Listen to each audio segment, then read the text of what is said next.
DC है वो armature winding on rotor, यानी कि हम डीसी वाइंडिंग को डीसी जनरेटर के केस में आर्मेचर वाइंडिंग रोटर पे क्यों की जाती है। आपने देखा होगा, मैंने आपको बताया था, आपने डीसी जनरेटर जब पढ़े होंगे तो आपने देखा होगा इस तरीके डीसी जनरेटर का स्ट्रक्चर होता है।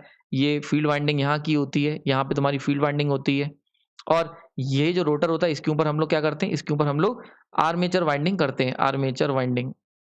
ठीक है, तो क्वेश्चन यहाँ ये पूछा जा रहा है, बहुत कॉमन क्वेश्चन है, सबके मन में आता है कि भाई अगर सारी बातें अच्छी हैं, आर्मेचर को अगर हम मुझे रोटर पे ना रख के स्टेटर पे करता हूं तो सारी चीजें अच्छी हो जा रही हैं, तो डीसी में ऐसा हमने क्यों नहीं करा।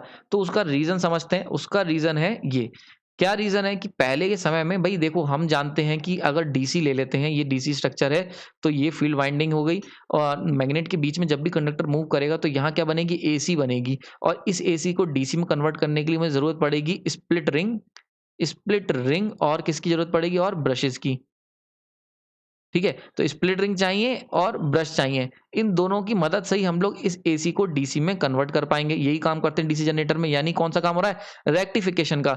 तो स्प्लिट रिंग और ब्रशेस की मदद से रेक्टिफिकेशन किया जाता था, एसी को, एक एसी को डीसी में कन्वर्ट किया जाता था, ये होता है रेक्टिफिकेशन। ठीक है, तो ये पहले के समय में ये चीज हम लोग कह सकते हैं कि हमारे पास ना तो पावर इलेक्ट्रॉनिक डिवाइसेस थी, ना ही हमारे पास कन्वर्टर इतने सक्षम थे, कन्वर्टर नहीं थे, या दूसरे शब्दों में कहें पावर इलेक्ट्रॉनिक्स जो होती है, ये एक आपकी पूरी एक सब्जेक्ट है पावर इलेक्ट्रॉनिक्स, इसकी कमी थी। यानी कि पावर इलेक्ट्रॉनिक्स जो थी वो नहीं थी हमारे पास एडिसन के टाइम पे, तो एक लौते मैकेनिकल रेक्टिफायर की हमें जरूरत थी। ये क्या होते हैं, मैकेनिकल रेक्टिफायर, मैं ऑलरेडी इसके ऊपर बहुत पढ़ा चुका हूँ काफी डिटेल में। ये होते हैं आपके मैकेनिकल रेक्टिफायर।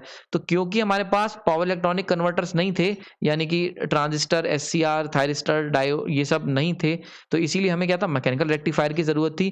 इसी वजह से डीसी के केस में हम लोगों ने आर्मेचर वाइंडिंग को रोटर पर रखा। क्यों, क्योंकि मैकेनिकल रेक्टिफायर काम ही तभी करते हैं जब रोटेशन होगा, यानी कि जब तुम्हारी आर्मेचर वाइंडिंग रोटेट होगी, केवल तभी मैकेनिकल रेक्टिफायर एसी को डीसी में कन्वर्ट करेंगे। ठीक, तो क्योंकि हमें आर्मेचर वाइंडिंग में एसी बन रही थी और उसे हमें डीसी में कन्वर्ट करना था, और वो तभी हो सकता था जब मैकेनिकल रेक्टिफायर वर्क करें, यानी कि रोटेशन में, इसीलिए हम लोगों ने डीसी जनरेटर केस में आर्मेचर वाइंडिंग को हमने क्या करा, रोटर पे रखा, जबकि जो एसी जनरेटर के अंदर ये चीज़ हम लोग शिफ्ट कर सकते हैं, क्योंकि वहाँ पे हमें किसी भी तरीके की ऐसी रिक्वायरमेंट नहीं है, ना तो हमें रेक्टिफिकेशन चाहिए, ना हमें एसी की ज़रूरत है, इन्वर्टिंग एक्शन चाहिए, दोनों ही हमें नहीं चाहिए। तो इसीलिए हम लोग क्या करते हैं, जो एसी जनरेटर होते हैं उसके अंदर हम लोग शिफ्टिंग कर सकते हैं, लेकिन डीसी जनरेटर केस में शिफ्टिंग नहीं की जाती है। ठीक है, तो आई होप ये लेक्चर आपको समझ में आया होगा।